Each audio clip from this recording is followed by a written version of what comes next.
The man who invited soldiers to kill Sars protesters on November of 2020 has been exposed. Nigeria may not have peace until Southeast produces president, Northern Group insists.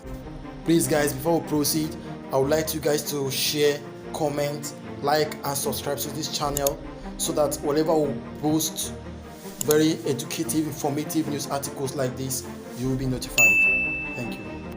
Northern Group Arewa community in Southeast geopolitical zone has stated that it is time for power to shift to the southeast region of the country to engender peace and national cohesion. The group said Igbo should be allowed to succeed President Muhammadu Buhari in 2023 in the spirit of equity and justice and fairness, stressing that Nigeria may not experience peace until an Igbo man or woman is allowed to become the president. This was disclosed on Monday by the national president of the group, Alhaji Muhammad Nalabo Umoru, on behalf of the Arewa community during a press conference in Arewa, Abia State. He urged other geopolitical zones not to contest for the office of the president, but leave it for Southeast in the spirit of brotherhood. The group also advised Igbo political elites to reconcile their differences and produce a competent and detribalized Nigerian to contest for the 2023 presidential presidency, assuring them of full Northern support. The unity of this country should be paramount in our hearts. This we can achieve by allowing an Igbo man to emerge as president of the Federal Republic of Nigeria come 2023. We are sure that the Northwest, South, and others will support this noble agenda, the group added. Umoru, who called for the correction of the anomaly in 2023 for Nigerian continuity, expressed concern over the lopsidedness of Nigerian leadership against Igbo. Quote, "We, the northern people living in Igbo land, are highly in support of an Igbo executive president in 2023. We live and earn our living in Igbo land, and we continue to live together as an indivisible entity. Igbo are accommodating and pan-Nigerian. What will be required from them is to harmonize themselves and produce a detribalized person that will be contesting the 2023 presidential election. Let Sadana of Sokoto, Nnamdi Azikiwe, Tafawa Balewa, and Awolowo did not envisage disunity and war when they fought our colonial master to secure our political and economic independence. Our experience today centers on tribalism, nepotism, marginalization, religious sentiment, bribery and corruption, which has eaten deep into our hearts. We can tell ourselves the truth. The leadership in the country has been lopsided and sensitive positions are denied a particular ethnic group. President, Vice President, Senate President, Speaker of the House of Representatives, Inspector General of Police, Police Chief of Army Staff, Chief of Naval Staff, Chief of Air Staff, Director General of DSS are all occupied leaving the Igbos to feel marginalized. We should not fight the embers of crisis, because where there is war, nothing is secured. Let us give peace a chance, like our founding fathers. Meanwhile, Governor Babajide Sanwo-Olu of Lagos State has been named as the person who invited Nigerian soldiers who shot and killed many Sars protesters at Lekki Toll Gate on the 20th of October 2020. This was contained in the report by the Lagos State Judicial Panel of Inquiry on the restitution for victims of SARS-related abuses and other matters submitted to him on Monday. In the report titled Report of Lekki Incident Investigation of 20th October 2020, the panel says the state government, through the governor, invited the Nigerian army to the state. The panel added that following the state government's invitation, the army deployed the soldiers to the Lekki Toll Gate on the night of October 20th, 2020. It partly reads, the panel found that there was an invitation of the Nigerian army to Lagos State made by the Lagos State government through the governor before the hierarchy of the Nigerian army deployed its soldiers to the Lekki Toll Gate on the night of 20th of October. According to the report, 11 protesters were confirmed dead, while 4 others were missing, presumed dead. 48 others suffered injury, during the protest, with 20 securing gunshot injuries, while 13 others were assaulted by the military and police. The panel also noted that 96 others corpses were presented by a forensic pathologist of Lagos State University Teaching Hospital, Professor John Obafunwa. Recall that the federal government, through the Minister of Information and Culture, Lai Mohammed, has consistently denied report of massacre. Lai Mohammed has described the October 20, 2020 protest against the extrajudicial killing and police brutality by operative of the now defunct Special Anti-Robbery Squad of the Nigerian Police Force as a massacre without bodies. He had also threatened to sue cable news, network CNN, and other international media houses that claimed soldiers shot at peaceful protesters. You know, in this country, when things happen like this, it's when you realize that there's no hope. How can they set up a judicial panel, and the panel is indicting the particular person that set it up, and the report is being given to the particular person that set it up to implement what? Sanwo-Olu was the one that invited the Nigerian soldiers to kill innocent youth on the Lekki Tollgate protest. The same Sanwo-Olu set up the panel of inquiry to ascertain what really happened after denying that nothing happened. The same Sanwo-Olu is one that the report is given to take action by people. What kind of a country is this? Why is there no separation of power anymore? Why is the judiciary? Where is the Senate? Why is there separation of power? Why are there 3 chairs of government? What are they doing? You see why the Biafrans will always want to have their own country? No sane human being will want to continue existing by the side of animals. Animals that don't reason. Even in the zoo, animals do reason. Animals do have laws that they follow. Animals do have sense. You will see chicken will lay egg and it will guide it with its life. A chicken does not kill its eggs. A chicken will not allow a vulture to touch its eggs. Even under the rain, a chicken that lays egg in the bush will sit on it. Some chicken have been discovered to have died from bushfire because of their protecting their eggs.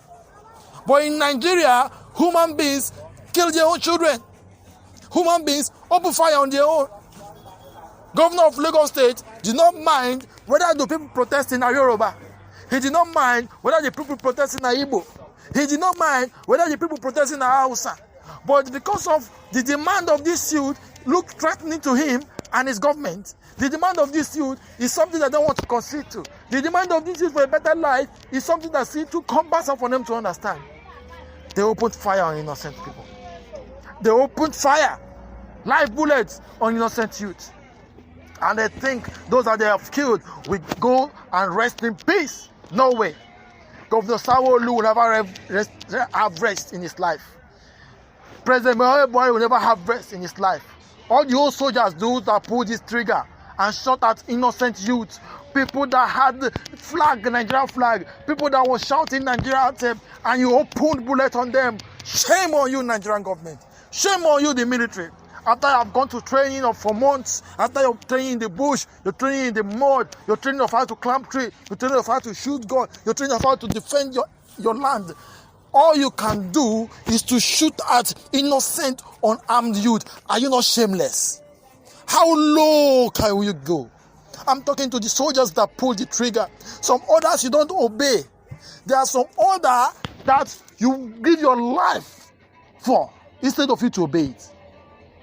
Do not tell me it's because a military is obey the last command. What useless, thoughtless last command is that? Do you know that after this earth, there's another judge that will preside about every activity of every human being? It does not matter what you do. It does not matter who gave you the order, but you carried it out. At that point in time, you have a choice. Every human being always have a choice. Being a slave is a choice. You can decide to be a slave, or you can decide to die and die a free person that will be a slave. There's never a time in our life that we don't have a choice. Not to talk more of being a soldier. as a soldier, a choice is always presented to you. Do not try to hide yourself under order. That is what most of you do. You hide yourself under order and say, the order was given. We cannot resist the order. To hell with that such order. In America, in other developed place, order that is endemic to dignity of human life is being ignored if you don't know. You can ignore some order and you come back and defend yourself. It is there in other developed military. There are some order that can be ignored. So you wasted the life of innocent youth. You wasted the life of future innovators. You wasted the life of engineers, doctors, inventors. You wasted the life of the future innovative human beings because of one useless order. What has these people done to you to deserve this? What have they done to you to deserve this? Do you know that in other developed climes, people that protest are regarded as heroes? People that protest are regarded as compatriots, people that are loyal to the country. An American soldier will never shoot a protester because they consider you a loyal citizen. For you to protest for a country is out of love. If we that are Biafrans protest for Biafra, you kill us, we understand that because you are our enemy. But what of those people that are protesting for Nigeria? Why are you killing them? Why are you killing them? This is so sickening. But before I go, I have to comment on what this Northerners said about this Igbo presidency. You know, when you begin to hear news like this, it's not necessarily good news, because this is coming from Northerners living in Igbo land.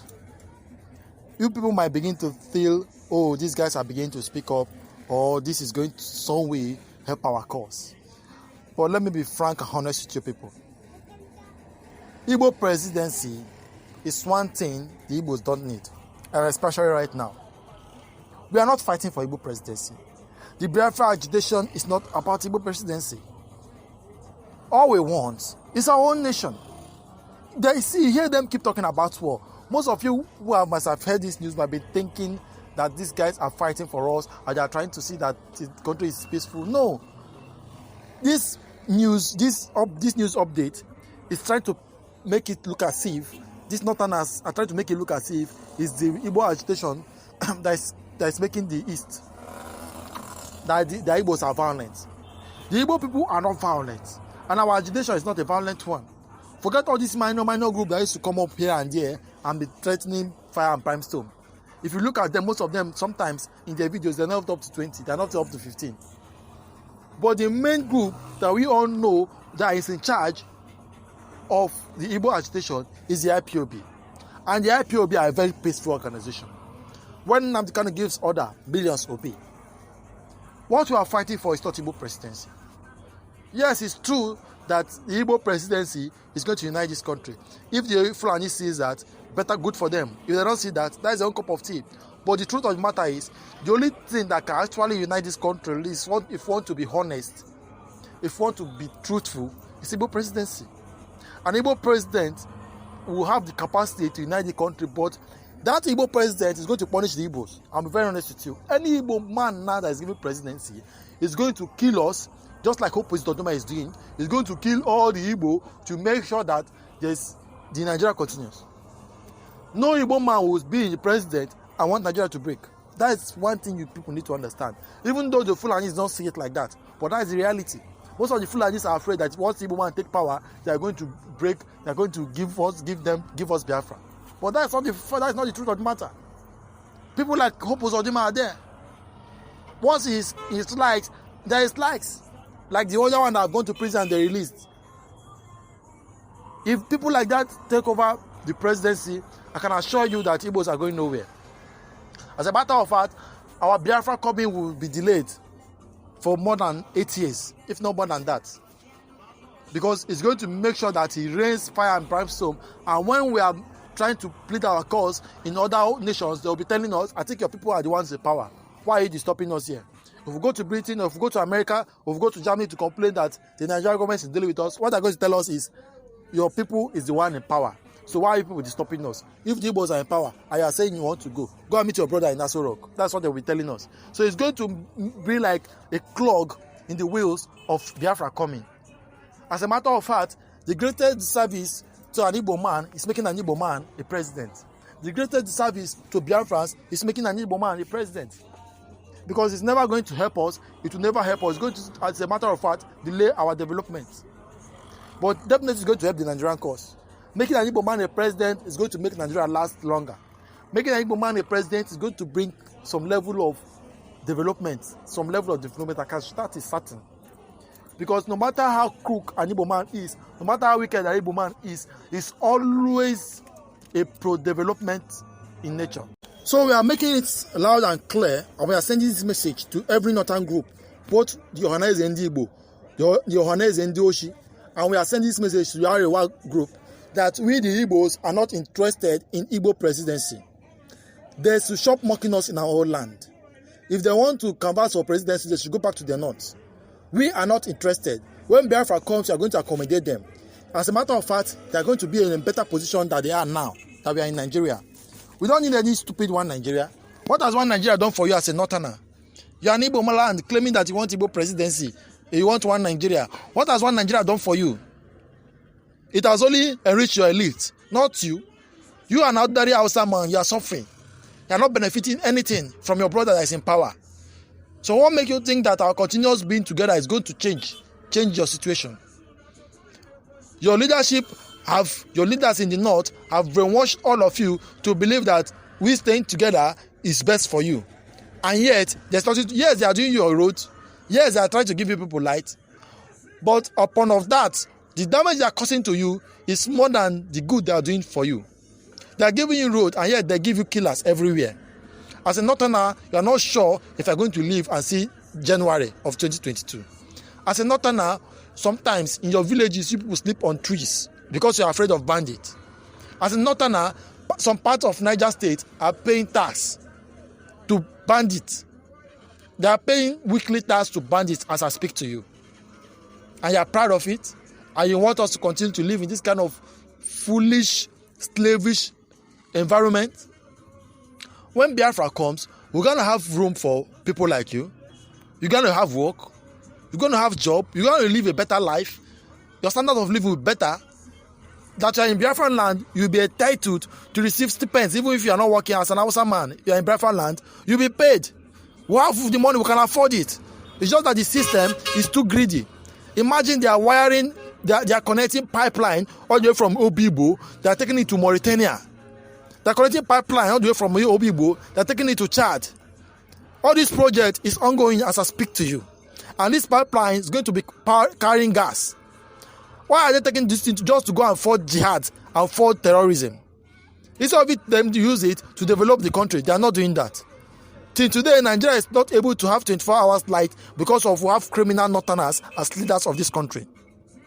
I want this message, I want people to share this message, let it get to as many northerners as it can get to.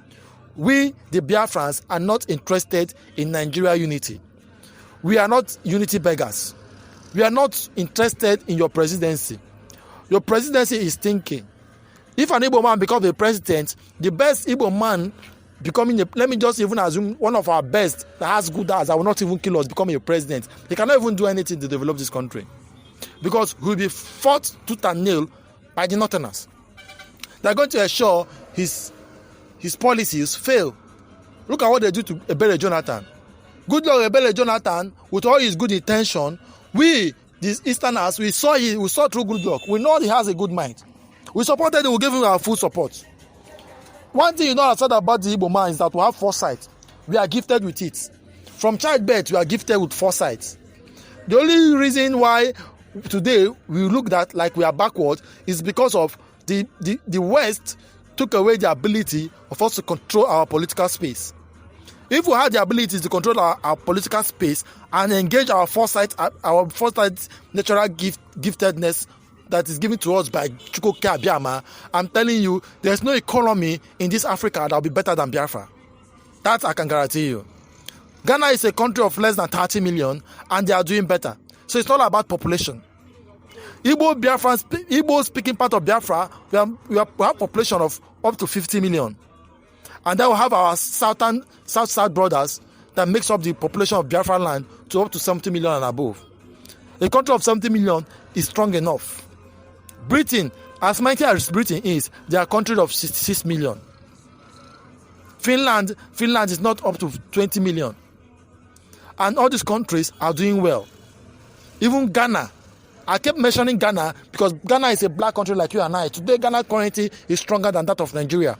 Nigeria has a population of over 250 million. Forget the 200 million bullshit. Nigeria population is more than 200 million. And today, our currency is like a tissue paper because of we have dumb head as our leaders. With all the resources available to make the life of every Nigerian better, they rather, with their lazy ass, sell it instead of them to monetize our gas and make it more productive for us and make it more useful for us and make it to serve us with the best ability of our people. They will sell it. They will sell our raw material, use the money to go and buy buildings and houses for themselves. Some of them sold so much that even the next 3 generations cannot be able to finish it. What kind of country are we building? Just so pissed right now. Please guys, thanks for listening and do share it. Thank you.